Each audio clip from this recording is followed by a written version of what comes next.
O psicopata é um indivíduo clinicamente perverso. A psicopatia é um transtorno psicológico que tem como característica comportamentos antissociais e impulsos, desprezo, manipulação, narcisismo, egocentrismo, falta de empatia com os outros e atos cruéis, afetando a sua interação.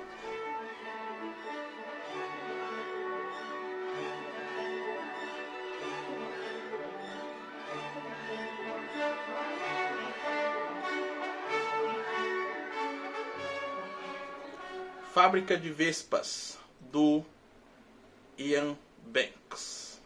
Meus caríssimos, se vocês têm estômago para acompanhar uma história perversa, cruel, de uma forma muito crua e com um final que, pelo amor de Deus, misericórdia, esse é o livro.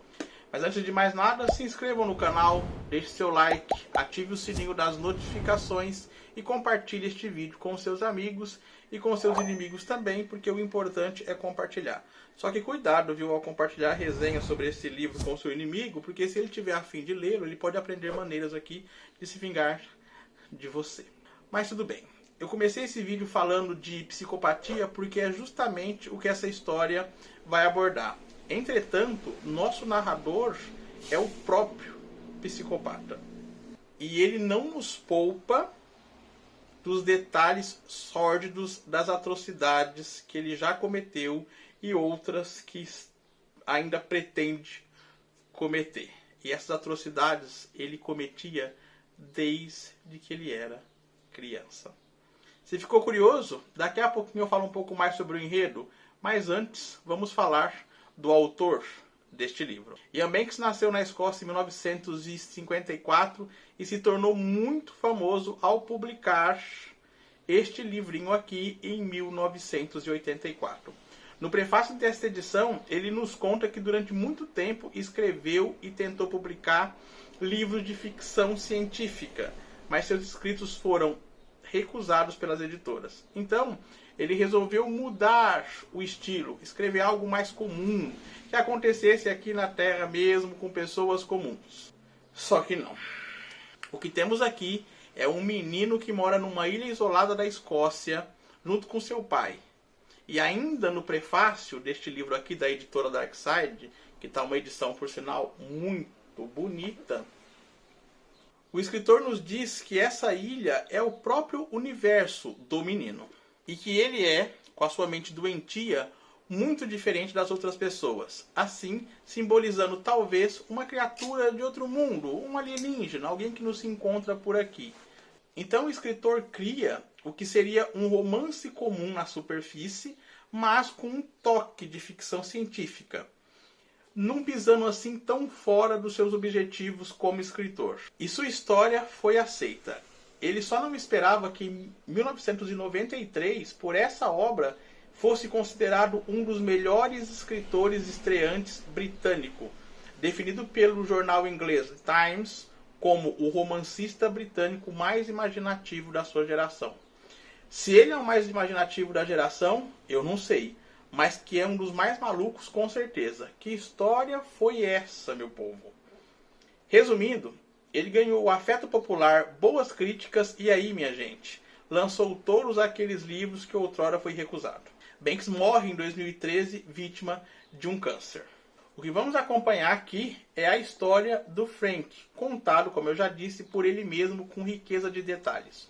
O livro tem 233 páginas, é um livrinho curto, que eu li rapidamente, porque além da linguagem ser fácil, ficamos o tempo todo preso nas palavras do narrador, que em vários momentos ele insinua o que vai fazer, mas não conta diretamente. Ele vai nos levando vagarosamente em direção à atrocidade que ele viria a cometer, e parece que ele nos quer convencer, sabe? Quer que a gente prossiga com ele, e quando chegamos lá, diante da crueldade, ele nos faz cúmplice do seu próprio ato. É esse sentimento que eu tive durante a leitura.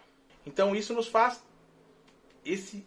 entrar mesmo dentro do livro. E essa curiosidade ele nos atiça já nas primeiras cenas. Já começou, o homem já está atiçando as nossas curiosidades. Em uma dessas cenas, ele está colocando cabeças de pequenos animais na ponta de lanças, num canto afastado ali do lugar onde ele mora. E já começa ali a loucura do protagonista e narrador. Além dele e do pai, ali também já morou o seu irmão. Mas agora o garoto está preso por cometer pequenos crimes na região. Inclusive, um desses crimes que o irmão dele comete, presta atenção, é colocar fogo nos cachorros dos vizinhos, para ver os animais correrem em chama viva. Mas esse menino que comete essa atrocidade com os animais de estimação não vai ficar muito tempo preso. Ele foge e começa a ligar para o Frank, nosso protagonista, que não conta nada para o pai. E essas ligações é pura insanidade. O irmão do Frank parece estar cada dia mais maluco. Estamos diante de dois insanos então. Um que se divertia transformando animais de estimação em tocha viva e o outro que empala pequenos animais. Não, e se você achou até aqui que o negócio está pesado, calma que fica pior. Esse narrador dá tanta veracidade e detalhes das barbaridades que ele comete que chega a dar um medo real durante a leitura. E o que nos dá medo é a calma com que ele vai nos contando aquilo. A calma com que ao final do primeiro capítulo ele nos revela assim, do nada, como contando uma fofoquinha, que ele já cometeu 3 assassinatos. E veja bem, a revelação desses crimes não choca tanto quanto a delicadeza com que ele vai descrever cada um desses crimes. Nós somos espectadores do seu cotidiano tranquilo, da sua rotina diária e ao mesmo tempo da sua mente perversa e das suas atitudes atrozes. Os crimes que esse menino comete aparentemente não tem motivação nenhuma. Ou se tem, são coisas muito banais, apesar de ser premeditado. Sim, ele planeja o que ele vai cometer. Sabe aquela história, eu vou dar o tiro só para ver como é que a pessoa cai? É mais ou menos isso que ele faz. Não tem motivo nenhum para matar, mas eu quero dar o tiro para ver como é que a pessoa cai. Então é mais ou menos isso que ele faz aqui. E quando nos é apresentado a fábrica de Vespa, que dá título ao livro, aí, filha, a insanidade é geral. Vou explicar para vocês o que é essa fábrica de Vespa. É uma caixa, olha a loucura, e ao mesmo tempo a genialidade. Nessa cena a loucura e a genialidade se fundem. É uma caixa dividida em vários compartimentos e no centro dessa caixa ele coloca Vespa. E conforme elas vão andando por dentro daquilo ali, que tem um relógio no fundo, ele usou um relógio, uma engrenagem de um relógio no fundo, essa Vespa caminha por esse labirinto e em um desses compartimentos ela vai morrer de uma forma tenebrosa. Ou vai ser queimada, eletrocutada, afogada. E no compartimento em que a Vespa entrar e morrer é o modo que ele vai utilizar para matar sua vítima. Difícil, não é? E não dá para entender as regras morais do nosso protagonista. Isso se ele tiver alguma. Como eu disse, ele mata 3 pessoas. 2 delas são menino. E quando ele escolhe a sua terceira vítima, ele coloca na cabeça dele de que essa vítima tem que ser uma menina. Só para equilibrar a balança, porque ele acha injusto matar só meninos. Olha isso, a ideia da cabeça desse doido. E se ele fosse o único doido da história, mas não, aqui todos os personagens é disfuncional. Se o Frank é um psicopata, o irmão dele não pode ficar muito atrás disso. E o pai, gente? Que pai que é esse? Mas do pai eu não posso falar nada, porque qualquer coisa que eu fale desse pai, eu vou dar um spoiler grandioso que vai estragar o seu prazer da leitura. O Frank tem a frieza e a mente doente, mas ele planeja, ele pensa nas suas ações. O irmão dele não, é completamente surtado.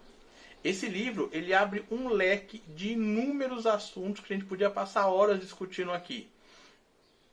Que é saúde mental, genética, criação, moral, costumes e hábitos. É um livro que merece o destaque que teve quando da sua publicação e continua com temas muito atuais. Mas infelizmente, algo me estragou esta leitura. E o que foi esse algo foi o último capítulo, que eu achei completamente desnecessário. É o tipo de desfecho que decepciona. É como se preparar o ano todo para ver o Papai Noel e quando você chega lá você descobre que é o seu pai fantasiado. Então era muito melhor não ter escrito esse último capítulo e ter deixado a história em aberto. Para mim seria mais satisfatório do que o final que ele deu aqui para esses personagens. Francamente, eu espero que vocês leiam o livro, deixem aqui o seu comentário. Quando chegarem no último capítulo, cuidado com o spoiler, mas eu acho que vocês também não vão concordar. Acho que vocês merecem ler, vocês têm que ler isso aqui só por causa desse último capítulo. E uma das dicas que eu dou, não abra e não olhe o último parágrafo deste livro, senão você vai pegar um spoiler gigantesco. Mas em todo caso, na próxima semana, eu fiz lá no IGTV com meu amigo Bruno um vídeo falando deste livro. A gente fala tudo, todos os detalhes, a gente conta a história, conta o final. Vai lá no meu IGTV dar uma olhadinha, ou se quiser, aguarde aqui que na próxima semana eu vou disponibilizar ele aqui no YouTube. Mas lá, cuidado, porque lá a gente conta tudo mesmo. Então, para você que pretende ler, não assista aquele vídeo. E para você que tem curiosidade, mas não quer ler, vai lá dar uma olhadinha no vídeo. E talvez, mesmo com spoiler, aquilo ative a sua curiosidade. Então fica aqui a dica deste livro, que você tem que ter estômago para ler. E não se esqueça de se inscrever no canal, deixar o seu like, ativar as notificações e compartilhar este vídeo. Até os próximos vídeos do canal. Um abraço para todo mundo.